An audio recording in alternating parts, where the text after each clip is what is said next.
बिस्मिल्लाहिर्रहमानिर्रहीम। अस्सलाम वालेकुम नाज़रीन, मैं हूं कंबर जैदी। आज की स्टोरी बड़ी एक्सक्लूसिव है। सुप्रीम कोर्ट ऑफ पाकिस्तान के बाहर हाथापाई हुई शेर अफजल मरवत साहब जो कि इमरान खान साहब के वकील हैं, क्यों लड़े वो? बज़ाहिर जिस शख्स से लड़े हैं वो एजेंसी का अहलकार था।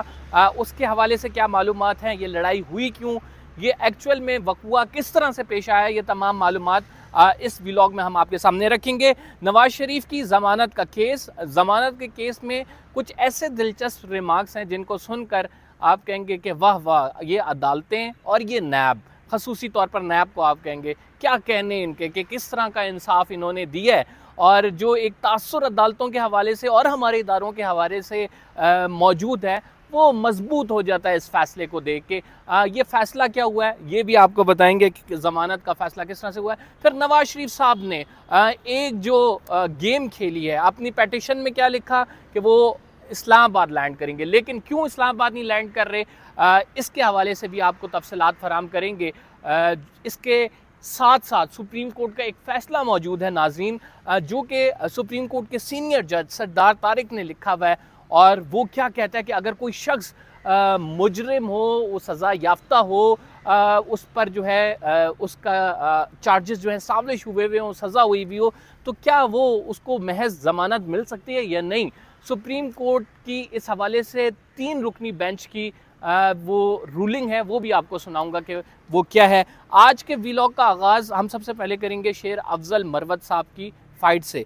ये बेसिकली शेर अफजल मरवत साहब, आपको पता है कि इमरान खान साहब को मुतादिद केसेस में रिप्रेजेंट कर रहे हैं, और पहले इनका जो लड़ाई है वो अफनानुल्लाह खान जो कि मुस्लिम लीग नून के सेनेटर हैं उनसे हुई, स्टूडियो में हुई। और आज एक और मंज़र हमने देखा सुप्रीम कोर्ट के बाहर। मैं गाड़ी लेकर आ रहा था, शेर अफजल मरवत साहब अपनी जो वीगो है सफ़ेद कलर की, काले शीशे हैं उसके, उसमें मौजूद थे। 3 वकला उनके साथ थे, एक शेर अफजल मरवत साहब ख़ुद थे, एक बाइक वाला मैंने देखा कि वो सुप्रीम कोर्ट के अहाते के अंदर दाखिल हो रहे थे जब, तो बाइक वाले ने पीछे से उनको गाली देकर कहा कि तुम मुझे मार के आए हो। और शेर अफजल मरवत को जो उनकी गाड़ी का शीशा है वो खटखटा के कहा कि तुम जो हो बदमाशी दिखाते हो, तुम मारोगे। तो इसके बाद फिर शेर अफजल मरवत साहब निकले और उनके साथ 2 वकला थे, उन्होंने उस शख्स को पकड़ा और उस शख्स को गिरा कर तीनों ने मारना शुरू कर दिया। इस टाइम पे सुप्रीम कोर्ट की पुलिस भी वहाँ पे मौजूद थी, ट्रैफिक पुलिस भी वहाँ पे मौजूद थी। पहले तो बच बचाओ किसी ने नहीं कराया। वो जो आप क्लिप देख रहे हैं ये मेरे ही मोबाइल से बना हुआ है। ये मैं जब गाड़ी पार्क कर रहा था तब से लड़ाई हो रही थी और मैं भागता हुआ गया। तो जब ये क्लिप मैंने बनाना शुरू किया तो ये सिर्फ महज 15-20 सेकंड का है, लेकिन तकरीबन ये लड़ाई चलती रही है 1-1.5 मिनट तक, और इसमें दोनों पार्टीज़ ने आपस में गालम गलोच भी की है। बताया ये जा रहा है, जो हमारे ज़राए हैं उन्होंने कंफर्म किया कि वो शख्स जो है वो पुलिस एहलकार था जो कि सादा कपड़ों में मलबूस था, और इनकी पीछे से आपस में चपकलिश होती आई, जिसके बाद वो जब सुप्रीम कोर्ट के अहाते में एंटर हुए तो उसने शेर अफजल मरवत साहब को गाली दी, जिसके बाद शेर अफजल मरवत साहब ने उसे पकड़ कर लिटा कर ज़मीन पर मुक्के मारना शुरू कर दिए। जो 2 वकला थे वो भी इस मामले में पेश थे, बल्कि एक वकील ने तो मेरा मोबाइल छीनने की कोशिश की, जिस पे मैं कहता नज़र आ रहा हूँ वीडियो में भी कि मैं जर्नलिस्ट हूँ, मैं अपना काम कर रहा हूँ, आपने लड़ाई करनी है, जो भी करना है आप करें। तो बेसिकली शेर अफजल मरवत से इसके बाद वो सुप्रीम कोर्ट में बेंच नंबर 2 में जाकर बैठ गए। जब मेरी उनसे बात हुई कि ये शख्स कौन थे, तो शेर अफजल मरवत साहब का कहना था कि मैं इन लोगों को नहीं जानता। तो फिर मैंने कहा कि आप समझते हैं कि ये पुलिस एहलकार था, तो उन्होंने कहा कि मेरे ख़्याल में ये FIA का एहलकार था जो कि सादा कपड़ों में मलबूस था, और मैं कैटेगोरिकली कह रहा हूँ कि इस शख्स को मैं से शनासा नहीं हूँ। मैंने कहा किस तरह से ये लड़ाई हुई है, तो उन्होंने कहा कि ये गाली देता हुआ आ रहा था तो मैंने इसे पकड़ के मारा है। और उसके बाद शेर अफजल मरवत साहब सुप्रीम कोर्ट के अहाते से फौरी तौर पर रवाना हो गए, और वो शख्स जो है उसने कहा कि मैं कोसार थाने में जाके इनके ख़िलाफ़ शिकायत करूँगा और FIR दर्ज कराऊँगा। वो शख्स बार बार ये कह रहा था कि ये बदमाश हैं, ख़ुद को बदमाश समझते हैं, और गालियाँ दे रहा था, और साथ कह रहा था कि इन्होंने ना सिर्फ मुझे भी गाली दी है, और बल्कि इन्होंने मुझे मारा भी है। तो ये तमाम मामला सुप्रीम कोर्ट के बाहर पेश आया, और उसके बाद हमने देखा कि थोड़ी देर बाद ये मामला ख़त्म हो गया। पुलिस आई और पुलिस ने अपनी तफ्तीश करनी शुरू कर दी। बहरहाल आते हैं दूसरी स्टोरी पर, और वो स्टोरी नवाज शरीफ से रिलेटेड है। आज जिस तरह से नवाज शरीफ का केस कल लगाया गया ज़मानत के लिए, और आज तकरीबन कोई जो असमात है वो आप ये कह सकते हैं 5-10 मिनट की समात में तकरीबन ये तमाम मामला जो है मुकम्मल कर लिया गया। और इसमें जस्टिस गुल हसन औरंगज़ेब के रिमार्क्स सुनेंगे तो बड़े इंटरेस्टिंग रिमार्क्स हैं वो आए। नवाज शरीफ को ज़मानत क्यों मिली, ये बात बहुत पहले से तय थी कि नवाज शरीफ साहब वतन आ रहे हैं। 21 अक्टूबर का जब ऐलान किया था तो तभी से बहुत सारे सहाफ़ी ये कह रहे थे कि नवाज शरीफ आएंगे और सीधा जलसे में जाएंगे, उनको सरेंडर नहीं करना पड़ेगा। बल्कि अगर हम हक़ाइक़ का जायज़ा लें, अगर हम सुप्रीम कोर्ट की जजमेंट को देखें, अगर हम कानून को देखें, तो एक जब भी सज़ा याफ्ता शख्स वो अगर मफरूर हो, वो एब्सकॉन्डर हो, वो वापस आएगा तो उसको पहले जेल जाना पड़ेगा, उसको सरेंडर करना पड़ेगा अदालत के आगे।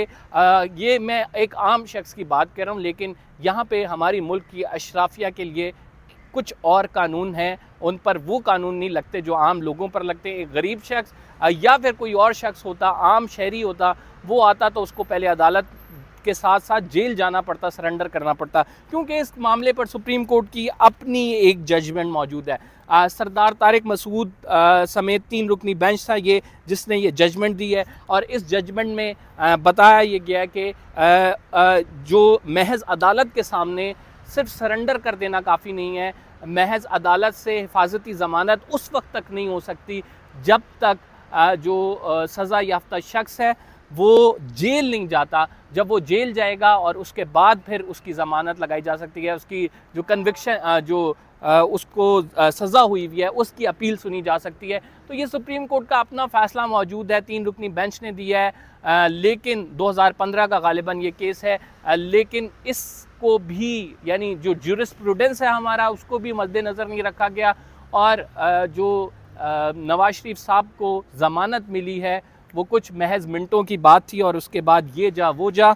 नवाज शरीफ साहब की ज़मानत पर जस्टिस गुल हसन औरंगज़ेब ने कहा कि अगर नैब इसकी मुखालफत करती तो हम ये केस मेरिट पर सुनते, लेकिन चूंकि नैब ने इसकी मुखालफत नहीं की, नैब वो इदारा जो कि आपको पता है करप्शन का वॉच डॉग कंसिडर होता है, और जिसने बड़े बड़े केसेस, यही नैब था जिसने 3 references, Avenfield reference, flagship reference, इसके साथ अल अजीज़िया रेफरेंस नवाज शरीफ पर बनाए थे। और अब यही नैब है कि हवाओं का रुख तब्दील हो गया है, वक्त हालात तमाम बदल गए हैं, और यही नैब कह रहा है कि नवाज शरीफ की ज़मानत उनको दी जानी चाहिए, उसकी मुखालफत नहीं कर रहा, बेशक उनको अदालतों से सज़ा हो गई है।